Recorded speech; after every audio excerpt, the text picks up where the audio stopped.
এই প্রথম পানিহাটির ডাক্তার মেয়ে তিলোত্তমার বাবা মা আজ রাতে পানিহাটি অভয় মঞ্চের পক্ষ থেকে দ্রোহের প্রজাতন্ত্র দিবস উদযাপন অনুষ্ঠানে তিলোত্তমার মা বাবা উপস্থিত হয়ে বক্তব্য রাখেন।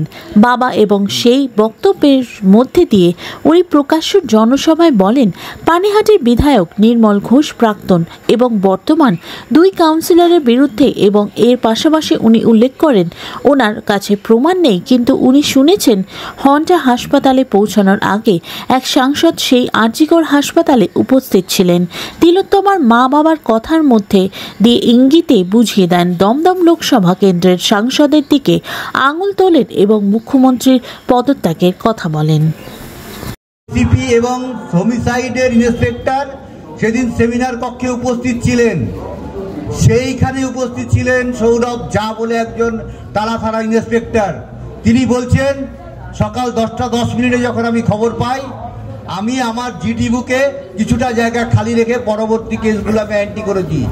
রাত্রির বেলায় ওই জায়গাটা আমি ফিল আপ করেছি এবং এটা জজের সামনে দাঁড়িয়ে শিয়ালদা কোর্টে এই সৌরভ ঝা বলার সাহস করেছেন এবং জজ সেখানে লিখতে বাধ্য হয়েছেন এটা একটা ক্রিমিনাল অফেন্স, কেন দেখা হচ্ছে না, সিবিআইকে প্রশ্ন করেছেন।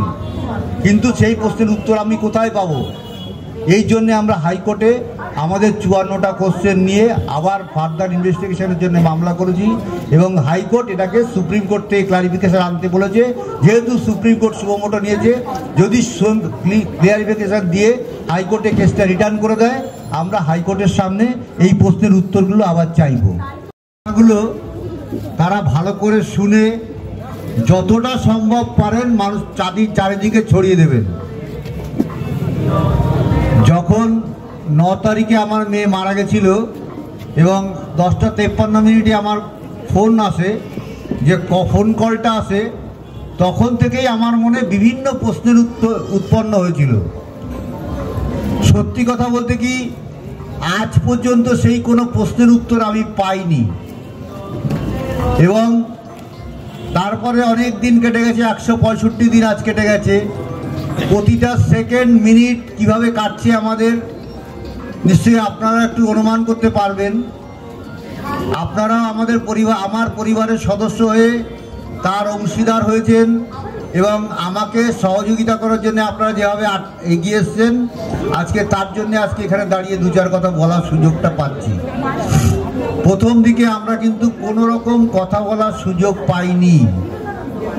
আমি এখানে যে তদন্ত হয়েছে, শিয়ালদা কোর্টে 2 মাস ধরে ট্রায়াল চলেছে, সঞ্জয়ের শাস্তি হয়েছে যাবজ্জীবন কারাদণ্ড, তার বিরুদ্ধে কেউ হাইকোর্টে গেছে তার ফাঁসির সাজার জন্যে, কিন্তু কি তদন্ত হয়েছে সেই ব্যাপারটা অনেকেই জানেন না।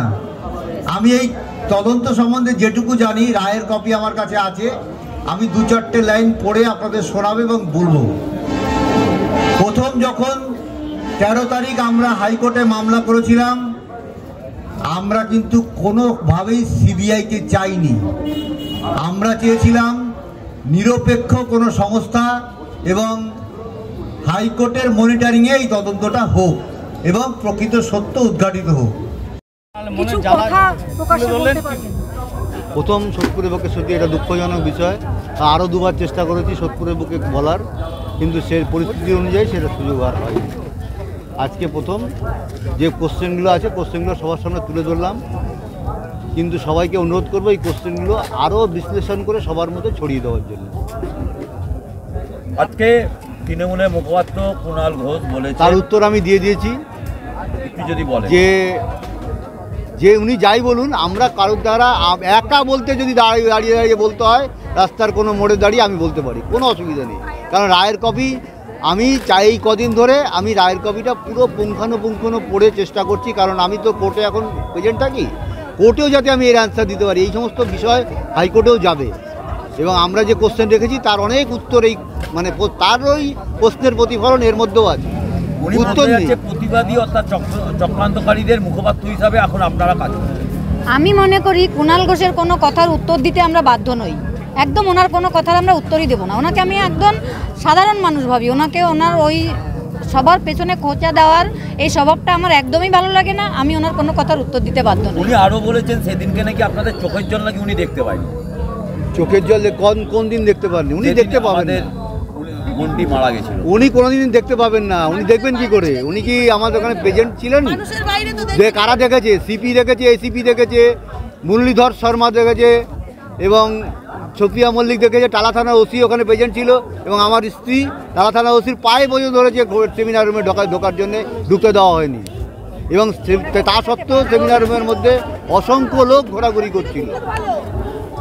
উনি কি করে দেখবেন? যখন রাত্রি 9টা 10:30টার সময় আমার মেয়ের ডেড বডি যখন আমার ঘরে ছিল, তখন ডিসি নর্থ আমাদের যখন টাকা দিতে নিয়ে এসেছিল এবং সঞ্জীব মুখার্জি নিজে ডিসি নর্থকে ঘরে নিয়ে এসেছিল টাকা দেওয়ার জন্য। আর কি কেউ দেখবেন উনি? তাহলে নির্মল ঘোষ, সঞ্জীব মুখার্জি, সোমনাথ দে, এই নামগুলো এদের শাস্তি চাই। জজ সাহেব নিজে ইন্ডিকেট করে দিয়েছেন যে এরা কেন এত উদ্যোগ নিয়ে দেহটাকে পুড়িয়ে দিল। আমরা কদিন আগে যে আমাদের শ্রদ্ধেয় পঙ্কজ দত্ত দাদাকে হারালাম, আমি ওনাকে স্যার বলি না, দাদা বলি। কালকে ওনার ওয়াইফের সঙ্গে আমার কথা হয়েছিল, তখন উনি আমাকে বলছিলেন যে আমরা দুটো পরিবারই সব হারিয়ে ফেলেছি, আমরা কি এভাবে সৎ মানুষদের হারাতেই থাকবো? তা সেই দাদার আমার কি মানে অপরাধ ছিল? উনি বলেছিলেন কি যে এক সিভিক ভলেন্টিয়ার এসে একটা কর্মরত ডক্টরকে মেরে ফেললো, খুন করলো, ধর্ষণ করলো, তাহলে আরজিকর হসপিটাল কি একটা সোনাগাছি হয়ে গেল? আজকে আমি মুখ্যমন্ত্রীর কাছে আবেদন মানে চোখ রেখে জবাব চাই যে এটা কি সোনাগাছি আরজিকর? আমার স্বপ্নের একটা হসপিটাল ছিল আরজিকর, সেখানে চান্স পেয়ে আমার মেয়ে সেদিন কত খুশি হয়েছিল, যে বারবার আমাকে বলেছিল মা আমি আরজিকরে চান্স পেয়েছি, তুমি মেয়েকে ধর্ষিতা হতে হয়েছে, খুন হতে হয়েছে। সেখানে আমি মুখ্যমন্ত্রীর কাছেই জবাব চাইবো যে আরজিকর হসপিটালটা কি সোনাগাছি? যে আমার মেয়েকে একটা সিভিক ভলেন্টিয়ার এসে ধর্ষণ করে গেল, খুন করে গেল, তাহলে আরজিকর হসপিটালটা বন্ধ করে দেওয়া হোক। আমার সেই আর যে রাধা গোবিন্দ কর, তিনি ভিক্ষা করে যে হসপিটালটা প্রতিষ্ঠা করেছিলেন, তার কি আজকে এই হাল?